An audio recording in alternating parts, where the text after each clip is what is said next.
Staging of disease क्या है उसके ऊपर बहुत डिपेंड करता है, पर हाँ इलाज तो जरूर चालू होता है।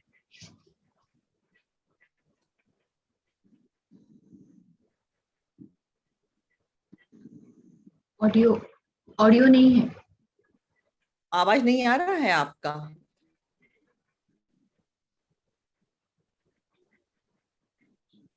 अनम्यूट करो कविता। अनम्यूट। हेलो।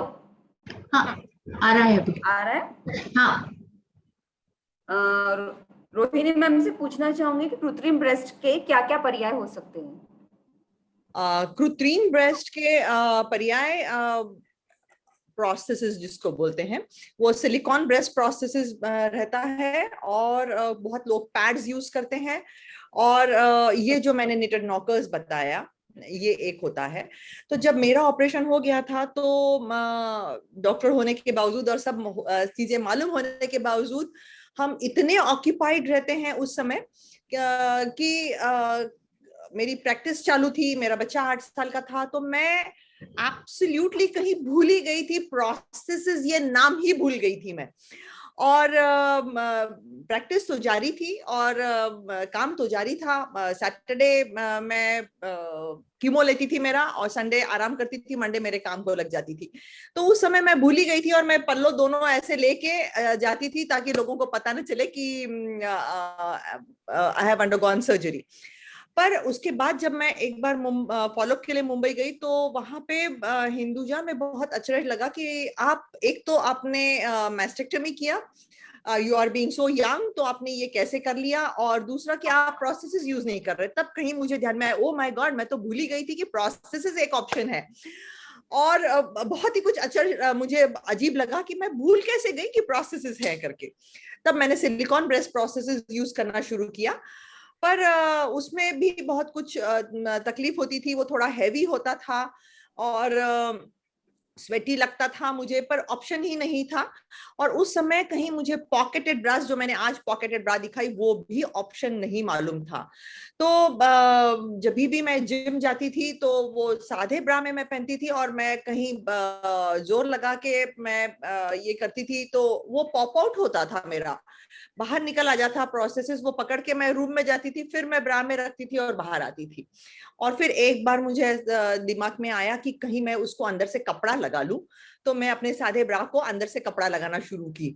और फिर बाद में बहुत सालों बाद मैं I was introduced to pocketed bra.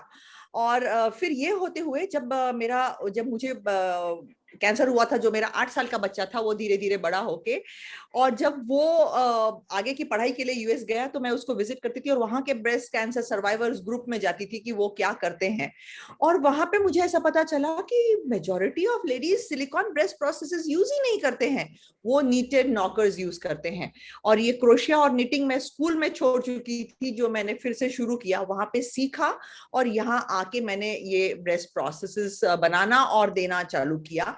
और ये होते हुए जब मैं दारे कसा कैंप को गई थी, तो गोंदिया से एक मुझे मिलने आई थी, और बहुत लोग रुके हुए थे। तो मैंने उनको बोला कि आपको क्या बात करना है, मैं बात कर लूं? तो बोले नहीं, मुझे बहुत देर तक आपसे बात करनी है, मुझे पता चला है कि आप ब्रेस्ट कैंसर सर्वाइवर है, तो मुझे कोई पर्सनल बात करनी है। तो जब सब पेशेंट खत्म हो गए, तो वो मेरे पास आई और बोली कि मुझे ना ऐसा 10 महीने हो गए हैं मेरे ऑपरेशन को, और मैं घर से बाहर ही नहीं निकली हूँ, क्योंकि साड़ी पहनती हूँ तो ब्लाउज फिट नहीं होता, और सलवार कमीज पहनती हूँ तो हर बार चिंता रहती है कि दुपट्टा ऊपर चला जाएगा तो लोग देख के क्या सोचेंगे। ये एक व्यक्ति थी। और दूसरा, जब मैं बहुत लोगों से मिलती थी और स्क्रीनिंग कैंप्स करती थी, तो ऐसे में एक पेशेंट मुझे रूरल एरिया की मिली। वो मेरे पास इसीलिए आई थी कि मैडम मुझे दिखाना है कि मुझे यहाँ जख्म हो गई है, मेरा ऑपरेशन हुआ था ब्रेस्ट कैंसर का, वहां जख्म हो गई है। और उसको देखा तब मुझे पता चला कि वहां पे एब्रेजन है, वहां पे उसका ऊपर का छिलका निकल गया है। जब बात की तो पता चला कि वो खेत में काम करने जाती थी, और वो बोलती थी कि मेरा एक ब्रेस्ट निकल गया तो मुझे बहुत शर्म आती थी, पर पैसे कमाए बिना मेरी जिंदगी तो चलती नहीं है। तो मैं वहां पे जो भगवान के पास बैम्बू की टोपली रखते हैं, वो टोपली को उसने कपड़ा तो बांधा था और वो रखा था वहां पे माउंट क्रिएट करने के लिए, और वो कहीं घिस गया था। तो उसका वो उसके लिए तो मैंने जख्म के लिए तो मैंने उसका मलहम पट्टी किया, पर वो जो हालत से जा रही थी तो मुझे समझ में ही नहीं आ रहा था। और सिलिकॉन ब्रेस्ट प्रोसेसेस तो इतने महंगे थे कि हम सबको नहीं दे सकते, किसी को तो हम सोच के दे पाए, पर हो नहीं पा रहा था। पर मैंने बहुत कोशिश की कि पैडेड ब्रास के को कुछ ये करे, पर वो कहीं होता ही नहीं था, क्योंकि वो पैडेड ब्रास बहुत रोंडो रहते थे, गोल रहते थे। ब्रेस्ट विथ एज इतना गोल नहीं रहता है, अपर फुलनेस कम हो जाता है, और वो बहुत ऑड रहता लगता था कि लोग सामने से चल के आते हैं सर्वाइवर्स तो समझ जाता है कि इस तरफ प्रोसेसेस रखा है, इस तरफ कॉन्ट्रालेटरल जो ब्रेस्ट है वो अभी है वहां पे। तो ये सब होते हुए बहुत बेचैनी महसूस होती थी मुझे। और जब नीटेड नॉकर्स ये मुझे पता चला, तो वो कस्टमाइजेबल है, आप अपर फुलनेस उसका गायब कर सकते हैं। It looks absolutely like your normal breast. तो मुझे बहुत खुशी हुई, और वही कहीं से ये निटेड नॉकर्स चालू हुआ। You're a strong survivor, ma'am. Really, you are a great. We are really proud of you, Rohini madam. It is Seriously. ऐसा एक्सप्लेन ही नहीं करता। मैं जितनी बार आपको सुनती हूँ ना, उतनी बार मैं उस चीज को अप्रिशिएट करती हूँ कि इतनी हिम्मत होना और उसको इतना आगे बढ़ाना बहुत डिफिकल्ट है, very difficult. And needed and knocker wala, it was a great information, ma'am. Really. किसी ने पूछा है भी मैडम, जब मैंने पहली बार देखा मैडम को कि अच्छा ये करते हैं और इतना बड़ा ग्रुप है और फ्री ऑफ कॉस्ट वो डिस्ट्रीब्यूट करते हैं, और पेशेंट लिटरली मैडम को हक करके जाते हैं, प्यार करके जाते हैं, और इतना मतलब वो एक अलग सीन होता है जो आप शब्दों में नहीं व्यक्त कर सकते उस चीज को। और उससे मैं एकदम इतनी टच थी कि वाकई मैडम क्या कर रहे हैं जिसके लिए लोग सोचते नहीं है। लोग इतनी फीमेल्स इतनी बिना पढ़ी लिखी गरीब, इतनी फीमेल्स को इतनी दुआएं दे के जाते हैं मैडम को, और एकदम वो अलग माहौल रहता है। उनके चेहरे देखते ही बनते हैं। जब पहली बार उनसे बात होती है ना, तो उनकी आंखों में पानी रहता है, और बोलते हैं कि हमने कभी सोचा ही नहीं था कि हमारे बारे में ऐसा भी कोई सोचता होगा। So that gives everything to you. You are an inspiration, ma'am. Most of the patients इसीलिए ready नहीं रहते हैं मैम सर्जरी के लिए, just because of a cosmetic looks, and उसी वजह से वो कैंसर then further spread होके it will again a grave prognosis के साथ में आते हैं फिर।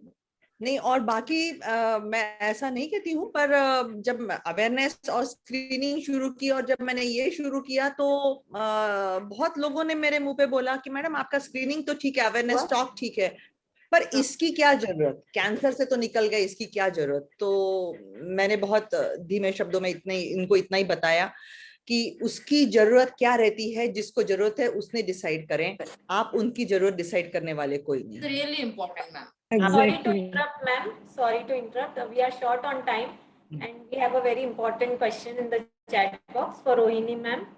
One cancer survivor is asking how to order handcrafted breast. मेरा नंबर लिख लीजिए 9423 5652 64 9423 5652 64।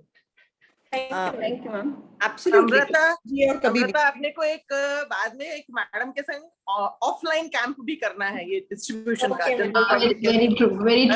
दुर्वे मैडम है अपन गवर्नमेंट हॉस्पिटल्स का केटीएस से रिलेटेड जो पुअर पेशेंट्स रहते हैं उसके संग करेंगे, तो वो डिस्ट्रीब्यूशन होगा प्रॉपर, है ना? यस, और एब्सोल्युटली उनको अभी हम पॉकेटेड ब्रास भी फ्री देते हैं। Okay, very Oh good. my. और इसी तरह अभी धीरे धीरे मुंबई, दिल्ली, बैंगलोर, राजनांदगांव और अभी नेपाल में भी एक सब सेंटर शुरू हुआ है। कि प्रोस्थेसिस ये आइडिया अभी भी लोगों को पता नहीं है मैम, बहुत सारे लोगों को they don't know anything about prosthesis. Now, government hospital के इतने स्वीट पेशेंट्स हैं, उन्होंने मेरा नाम कृत्रिम स्तन देनारा मैडम ये था। very nice, ma'am. नाम रखा। Now we would like to ask some questions to Devyani, ma'am.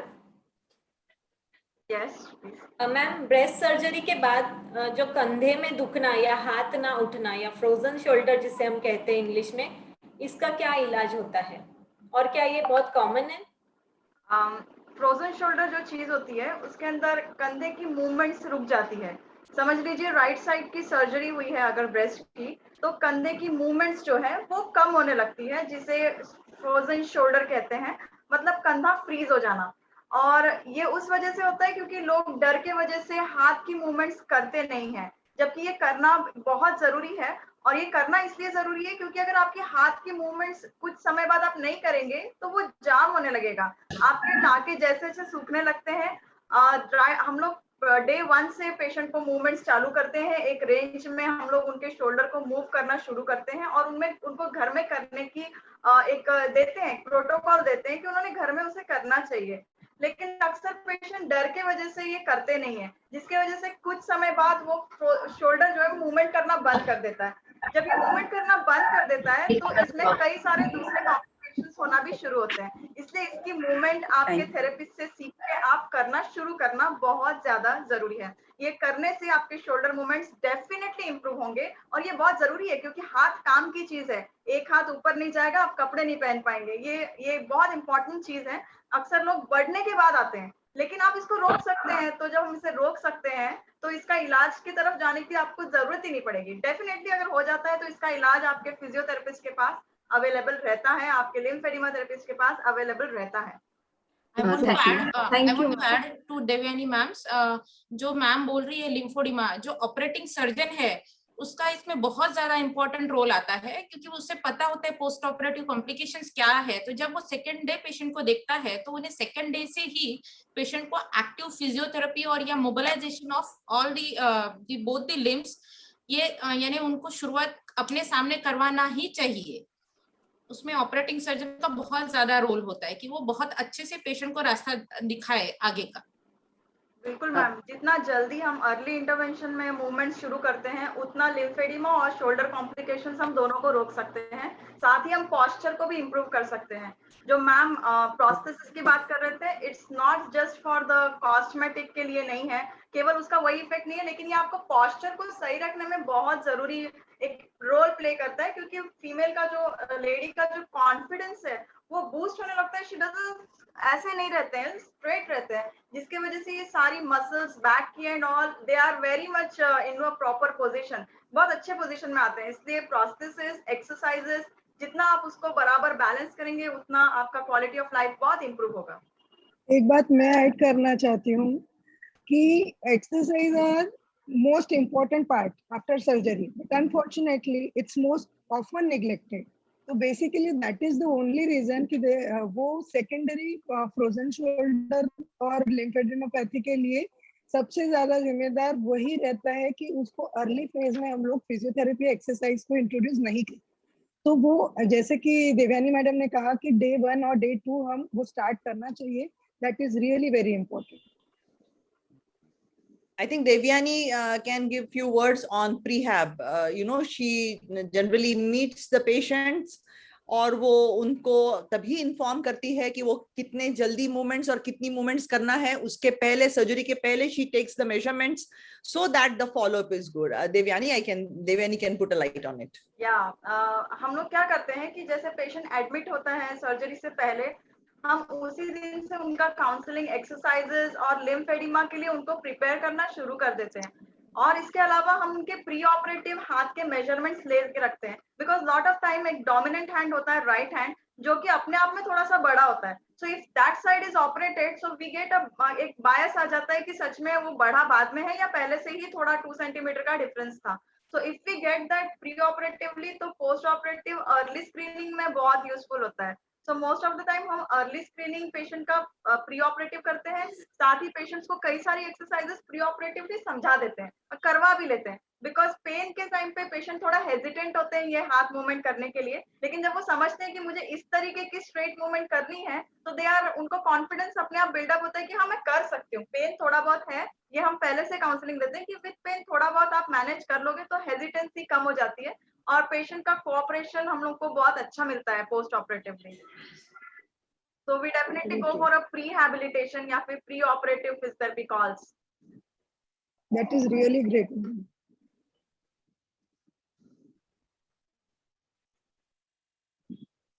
Audio बंद है तुम्हारा Amrita. Amrita, you are not Audible.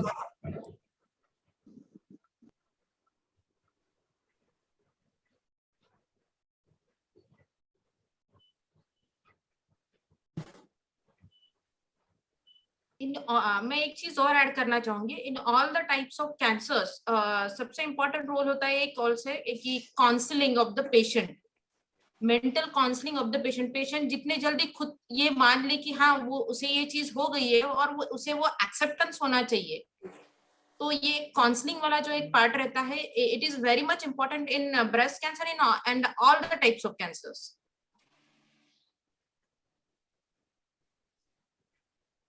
जब तक अमृता का ऑडियो आता है तब तक रोहिणी पाटिल मैडम और आभा के लिए और बाकी कैंसर सर्वाइवर्स भी यदि ऑनलाइन हैं तो 2 लाइन बोलती हूँ, टाइम पास।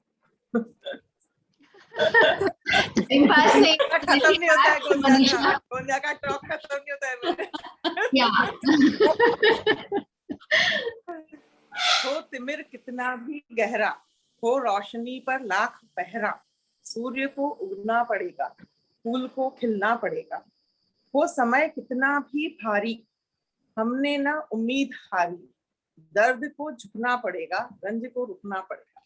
सही में जितनी भी कैंसर सर्वाइवर्स हैं वो और इतने हैप्पीली उस चीज को एक्सेप्ट करके उसको पब्लिकली मानना और उसको आगे बढ़ाना, इट इज अपने आप में ही एक जीत है।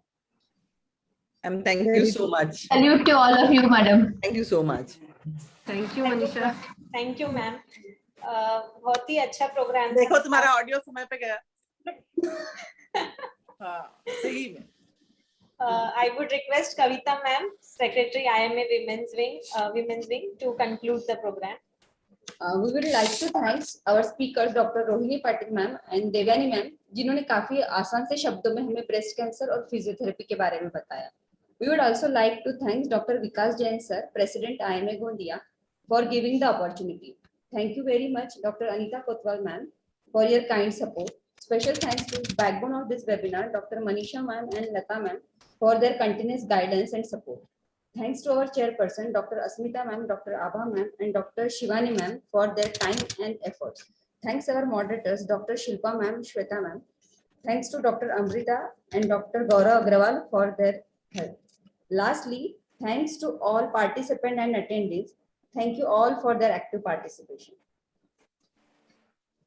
जो लोग इस वेबिनार में ज्वाइन नहीं कर पाए वो लोग IMA गोंदिया के YouTube पे भी इस वीडियो को देख सकते हैं। मैम एक बहुत इम्पोर्टेंट पूजा काले मैडम ने पूछा है कि उनके सिस्टर्स ने क्या करना चाहिए, वो 26 and 20 इयर्स के हैं, they should be going in for screening. अगर आपको हुआ है तो आपके सिस्टर्स भी रिस्क में, they have got a risk. हाँ 10% ज्यादा रिस्क रहेगा जनरल पॉपुलेशन से, तो उनको रेगुलर स्क्रीनिंग करनी है जो भी डायरेक्ट फर्स्ट डिग्री रिलेटिव्स है। यस, बिकॉज इवन मतलब भाई भी होंगे तो ब्रेस्ट कैंसर नहीं पर दूसरी मैलिग्नेंसीज के परसेंटेज एब्सोल्युटली। ठीक है ma'am. Thank you, ma'am. Thank you ma'am. Thank you very much for nice information. Thank you, Very informative. So much. Thank you so much, ma'am. Devyani को मैं एक बात बोलूंगी, एक बात मुझे भी नहीं पता थी देवयानी, मैंने जो अभी मतलब तुमने बोला लिम्फेडिमा और ये सब तो मुझे पता था कि चीजें हैं, पर सेम साइड में इंजेक्शन भी नहीं लगाना है, that I was not knowing really. Yeah, same side पे कुछ भी नहीं करना। एब्सोल्युटली, ये कोविड के वैक्सीनेशन के समय बहुत बड़ी चर्चा थी कि क्या किया जाए, तो you should be taking on the other hand, पर अगर बायलैटरल सर्जरी हुआ है आपका तो it is always better to take it on thigh. बोलते हैं ग्लूटियल रीजन से एब्जॉर्प्शन इतना वो नहीं होता, अच्छा नहीं रहता। टू टेक एंटी, ये नहीं पता था, ये नहीं पता था मुझे भी। कई लोगों ने पूछा क्योंकि आरएसटी में लगे वैक्सीनेशन, तो लोगों ने पूछा, तो मुझे भी नहीं आइडिया था ये बात कि सेम साइड में नहीं लगा। ये लिम्फेडिमा एसोसिएशन ने ये पूरा जारी किया था कि लिम्फेडिमा प्रिवेंशन के लिए वैक्सीन क्योंकि अभी लेना जरूरी है कोविड के लिए, सो लिम्फेडिमा प्रिवेंट करने के लिए आप आइदर अपोजिट कॉन्ट्रालैटरल साइड पे लीजिए, नॉन ऑपरेटेड साइड पे, और you can use the thigh muscles, and we created a lot of awareness in many places, and now we are still creating because vaccination drive is still on, so we have a lot of things to do now. Yes, yes, that is really informative.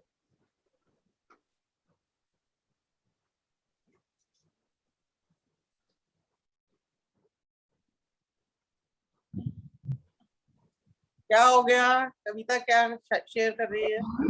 hang हो गया।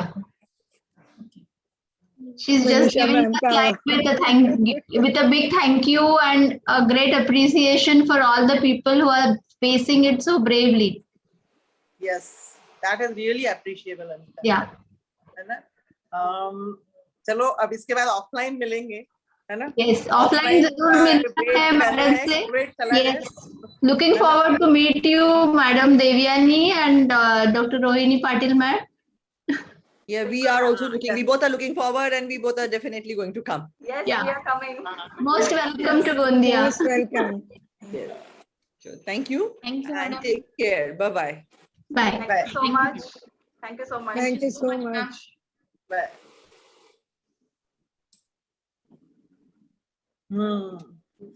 आखिरी line क्यों? सब थके हैं, सब अकेले, लेकिन फिर आएंगे मेले, साथ में लड़ना पड़ेगा, साथ में चलना पड़ेगा कोविड के बाद. Yes, मनीषा के वो शायरी के बिना एंड नहीं कर सकते. नहीं कर सकते, मैं बंद नहीं करते. बहुत अच्छे से हुआ, बहुत अच्छे से हम लोगों ने हैंडल किया, प्रॉपर हुआ, मतलब कुछ भी इंटरप्शन नहीं.